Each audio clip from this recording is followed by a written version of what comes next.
Selamat berjumpa kembali Bapak Ibu Saudara-saudari, para pendengar setia Daily Fresh Juice dimanapun Anda berada. Salam sehat, berlimpah berkat, dan selamat merayakan Hari Raya Kenaikan Tuhan.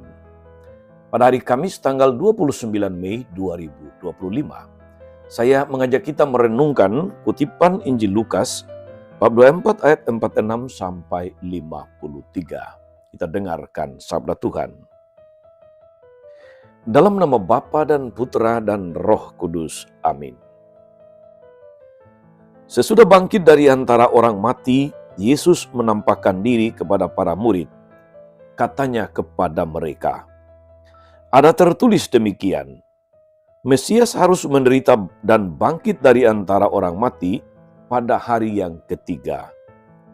Dan lagi dalam namanya, berita tentang pertobatan dan pengampunan dosa harus disampaikan kepada segala bangsa.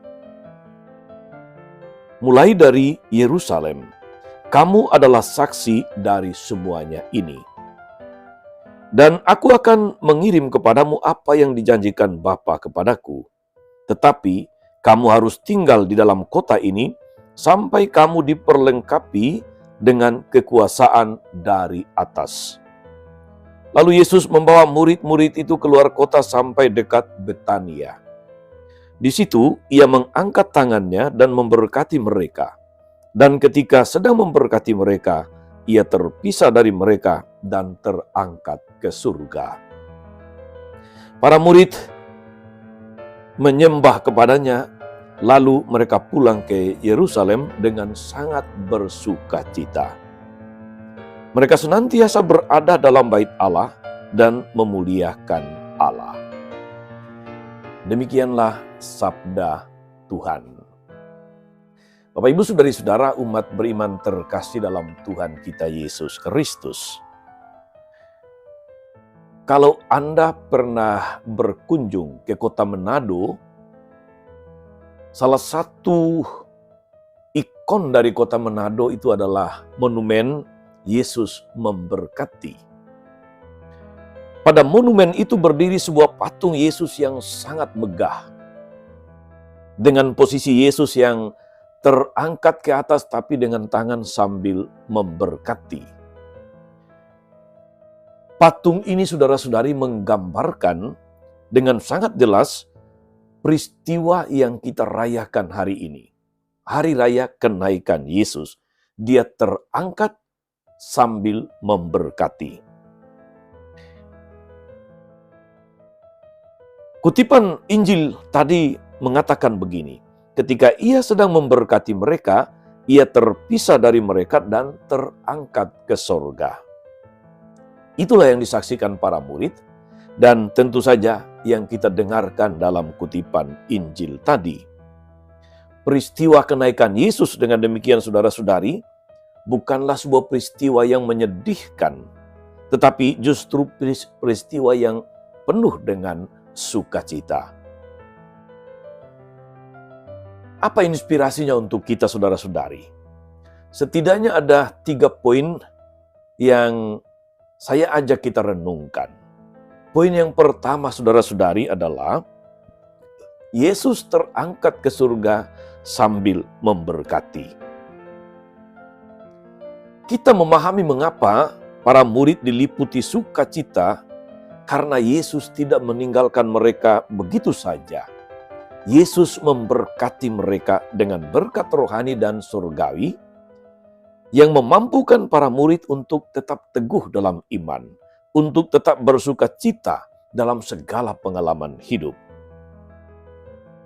Saya jadi teringat saudara-saudari akan kebiasaan para orang tua Katolik yang melepaskan anak-anaknya ketika mereka berangkat ke sekolah, berangkat kuliah dan sebagainya, atau berangkat kerja. Apakah itu di tempat yang dekat maupun jauh. Mereka seringkali memberikan tanda salib di atas dahi anak. Orang tua memberkati anaknya yang berangkat, bukan cuma anak yang mencium tangan orang tuanya atau sekedar cipika-cipiki, tapi anak berangkat dengan membawa bekal rohani, dari orang tuanya yang berupa berkat tadi. Sesuatu yang sangat baik untuk dilakukan oleh semua orang tua Katolik tentu saja. Yang kedua, poin kedua saudara-saudari, Yesus meneguhkan lagi akan apa yang Dia janjikan kepada para murid. Aku akan mengutus kepadamu apa yang dijanjikan Bapa-Ku. Itu adalah janji tentang Roh Kudus, Roh penghibur, Roh kebenaran yang akan membimbing, akan menghibur, akan mengingatkan mereka akan seluruh ajaran Yesus. Itulah yang akan kita rayakan dalam Pentakosta nanti. Itulah mengapa mereka diminta untuk tetap berkumpul di Yerusalem menantikan saat itu. Kita tahu saudara-saudari, Yerusalem itu adalah tempat di mana Yesus menyelesaikan seluruh karya keselamatannya. Di Yerusalemlah berita atau pewartaan tentang Yesus yang bangkit, warta tentang kerajaan Allah harus disampaikan sampai ke seluruh dunia. Mengapa harus di Yerusalem? Karena tadi seluruh peristiwa puncak karya keselamatan Yesus terjadi di kota ini. Semua orang yang menyaksikan bagaimana Dia dihukum mati, bagaimana Dia harus memikul salib ke Golgota, mati di atas kayu salib. Semuanya ada di kota itu. Maka kepada mereka harus pertama-tama disampaikan berita keselamatan ini, berita kebangkitan Kristus. Dan itu juga berarti berita pertobatan. Poin ketiga saudara-saudari sekaligus poin yang terakhir. Kita diutus menjadi saksi.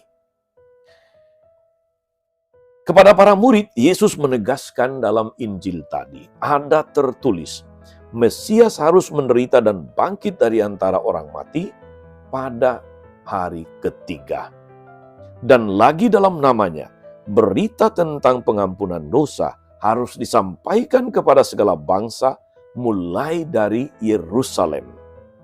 Kamu adalah saksi dari semuanya ini. Kamu adalah saksi. Maka peristiwa terangkatnya atau naiknya Yesus ke sorga itu merupakan juga suatu semacam pelantikan kepada para rasul, kepada kita sekalian untuk menjadi saksi Kristus di tengah dunia. Peristiwa Yesus naik ke surga menjadi momentum turunnya kita ke tengah dunia. Baik itu dalam dunia nyata maupun dunia maya pada zaman ini. Menjadi saksi Kristus. Bagaimana menjadi saksi saudara-saudari? Saya teringat akan kunjungan Paus Fransiskus ke Indonesia pada September 2024 yang lalu. Dengan tema kunjungan apostoliknya, Faith, Fraternity and Compassion, Iman, Persaudaraan, dan Bela Rasa. Kesaksian Paus Fransiskus dalam kesederhanaannya, dalam persaudaraannya, dalam bela rasanya, sungguh memberi inspirasi. Bagaimana kita menjadi saksi Kristus di tengah dunia pada zaman ini. Saksi Kristus itu tidak hanya kuat dalam iman, tapi juga mesti membangun persaudaraan sejati, yang kemudian melahirkan damai dan sebagainya. Dan memberi inspirasi bagi kita untuk senantiasa berbela rasa, berbelas kasih, berbuat baik kepada semua orang.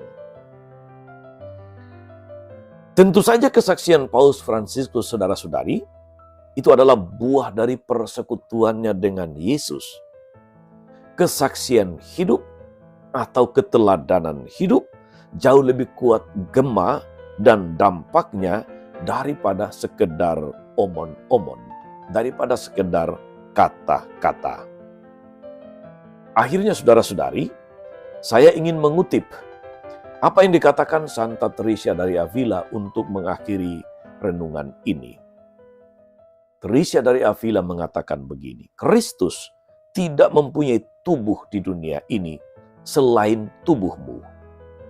Tidak mempunyai tangan selain tanganmu. Dia tidak mempunyai kaki selain kakimu. Matamu adalah matanya, melalui mana ia dapat memandang dunia dengan penuh kasih. Kakimu adalah kakinya, yang membawanya berkeliling untuk melakukan perbuatan baik. Dan tanganmu adalah tangannya dengan mana ia memberkati. Selamat beraktivitas saudara-saudari, selamat melayani, selamat merayakan kenaikan Yesus. Tetaplah bersemangat menjadi saksinya. Tuhan Yesus memberkati. Amin. Tuhan Yesus Kristus, kami bersyukur karena Engkau senantiasa setia akan janji-Mu. Engkau naik ke surga sambil memberkati kami. Engkau meneguhkan kami dengan janji akan penyertaan Roh Kudus dan mengutus kami menjadi saksi di tengah dunia. Kuatkanlah kami dengan karunia Roh Kudus-Mu, agar kami mampu menjadi saksi-saksi yang baik, yang benar, saksi-saksi yang memberkati. Terpujilah nama-Mu sepanjang segala masa. Amin. Saudari-saudara sekalian, berkat Allah turun atas saudara-saudari, atas mereka yang kita doakan atau kita janjikan doa. Mereka yang sakit dan menderita, segala rencana, karya dan pelayanan hari ini, Bapa dan Putra dan Roh Kudus. Amin. Tetap sehat dan teruslah menjadi berkat.